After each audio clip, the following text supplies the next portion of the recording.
What's going on, guys? Junior's Fishing Company with a little spring bait today. So I officially put all of my winter stuff away, got the big hooks out, ready to roll. So lots of deer hair jigs coming up the pipe. If you've been waiting a couple months for them, they're coming. Now, I've been messing around quite a bit with these new spawn fly fish Fathom beads. Today on this hook right here, I've got the 8mm. They're just over 1/8 of an ounce. And so my goal with these beads is creating castable flies for guys like me, conventional tackle.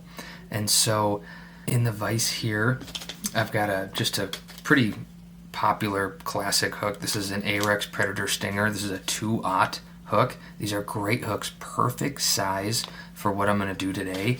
Again, about 1/8 ounce tungsten bead. I'm going to get a little technical when I'm tying this, just with you, because I'm really trying to fine tune the best way to make these kinds of baits.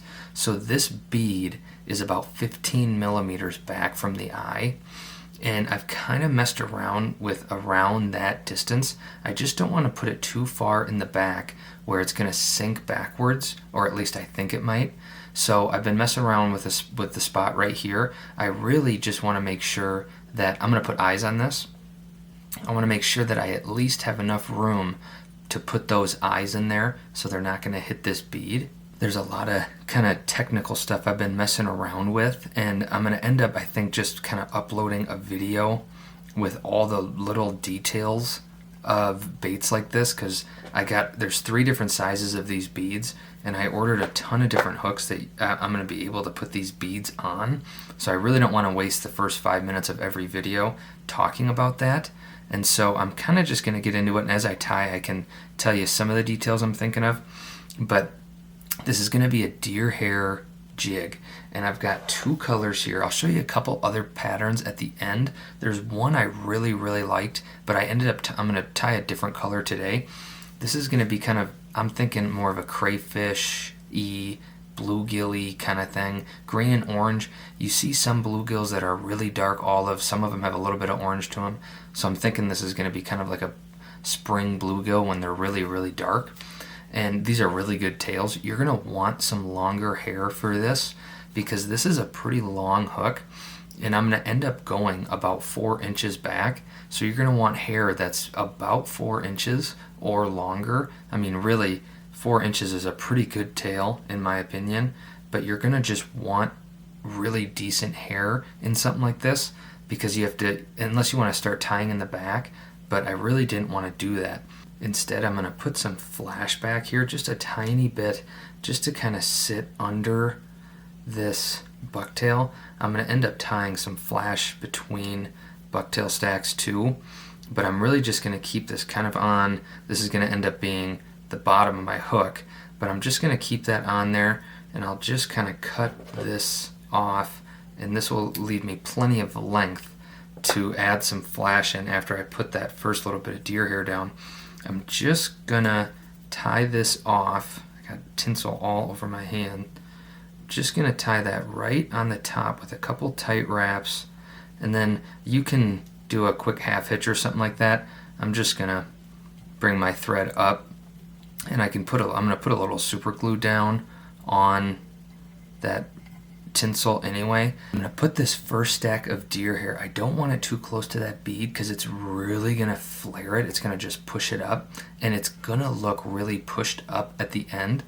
But there's something I've been doing with the other ones. You kind of just got to put some memory into that hair. Deer hair builds memory really easily, so when you get it wet, it'll kind of fold down. So I'm about 3 or 4 millimeters past my bead here, and this is where I'm going to put my first stack. Now, I've kind of gone back and forth about how much hair I want to have in this. Usually, when I tie a 1/4 ounce, 3/8 ounce, 1/8 ounce tungsten or lead head jig, I really don't measure out the hair I put, just because I've never really cared that much. I just put a couple thick stacks if I want it bigger. If I want it really thin, I'll just grab some thinner hair. but I've actually been weighing this hair that I'm putting on. This is about 0.15 to 0.18 grams of hair, just because I measured out a couple and I found that if I did like 0.1 grams, it was just a little bit thinner than what I wanted it to be. And so what I'm going to do is I'm going to put this in. Again, this is pretty decent hair. You can see it's about 4-inch hair. Some of them are a lot longer, like any bucktail. Some of them are a little bit shorter. I've kind of picked out those shorter hairs just because I don't want that to be my bulk. And I'm going to put this in at almost full length. I'm going to put that in full length. I'm just going to trim off just to even out some of these ends. I'll probably take off about a 1/4 inch, but this is where I'm going to put it in. So I'm going to cord up my thread, and you can add some wraps of thread to this to increase the diameter of your hook. You can do that if you want. I'm not necessarily going to do that. I'm going to go just a little bit past where I'm going to have my thread, and I'm just going to put down 2 wraps, 3 wraps really tight, and you can see that's really getting pushed up, but that's totally fine. We're not worried about it. I'm just going to keep some thread tension on here, and I'm going to spin this around my hook. I'm going to keep that tension on. This can be not tricky, but you just have to try and do it as evenly as you can. As I put pressure on this, it wants to spin towards the camera, and so I really just want this to be kind of as even as I can get it. And so you kind of just spin it around a little bit. It doesn't have to be 100% perfect, but you want it to be as close as you can to perfect. Again, I'm not going to spend 15 minutes on this. You might lose some hairs just because it's a little bit of a tricky step when you're putting this down. And what I'm going to end up doing is I'm just reaming. This is 210 Danvilles red, and I can grab my little bodkin and just make sure that all of these are going to be where I want them. Just kind of pick these out because they do kind of just get wrapped on themselves. It's a little bit thinner down here, but that shouldn't be too big of a problem. You can kind of move it a little. So now what I'm going to do is I'm going to end up trimming this right here because I don't want to build up a big thread bump. I'm going to have one, but I want to end it really abruptly. So I'm just going to trim this off, and then I'm going to put a little bit of head cement in here just to make sure that this is going to kind of stay put. Head cement, it's so much thinner than your super glue. It'll be just as durable, maybe more, I don't know, I'm not a scientist, but it'll kind of soak into that hair, and it'll kind of make it stay where I want. And again, I don't want to say this too much, but it's really flared, and that's totally fine. I'm going to kind of keep my head cement where I might need it again. So I've got this nice little thread bump. This is where I'm going to put my tinsel. So I'm going to put my last little bit of tinsel. I don't have a ton. I really don't want to add too much flash to this, just because I'm going to be fishing it so fast anyway that not really too worried about it. I just don't want it to be longer than my hair. There's one short one in there. So I'll just get this wrapped right on top with a loose wrap. And another good thing about this head cement is that if this was super glue, I wouldn't be able to do this. My tinsel would just stick right to it, and I wouldn't be able to necessarily be moving it around like this. And I'll just kind of fold back just a couple more strands. I'm not going to use all of this, but I'm going to use some of it because it's going to be buried. So you want to add a little bit more than you'd think, because when I put this second stack in, that's going to be thicker. It's going to kind of cover that up a little bit. So now this last piece, I'm going to have some room right here. Maybe I'll try and trim just a little bit more of this hair out. Alright, so I got that cleaned up a little bit. The reason I wanted to clean that up so much is because I'm about 3 or 4 millimeters from my eye, and just because I'm using so much bucktail in this, that I want to make sure I'm not going to crowd my eye too much.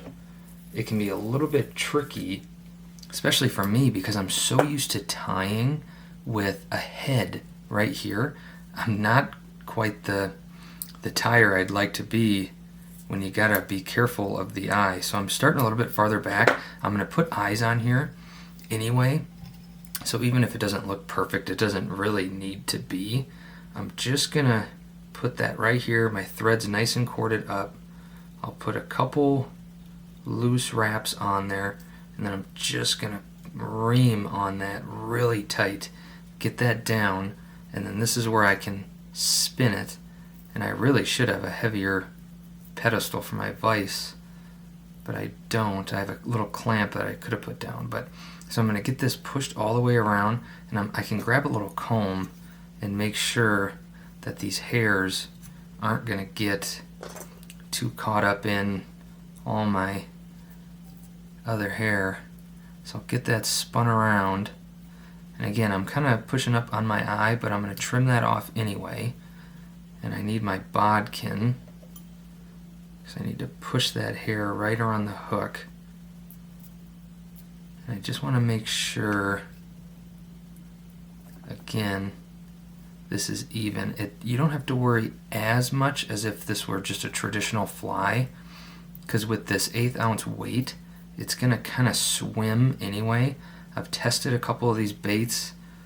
Around here, everything's frozen. But I've been testing them in the tub. There's a lot of flare in this orange hair too. I just want to make sure it's a little bit thicker on that side. So I'm going to twist some of this around. I'll just ream on it. And then I'm going to just wrap back. I'm not really going to wrap up too much. I'll just wrap back. Just pinch all that hair down. It's twisting just a little bit.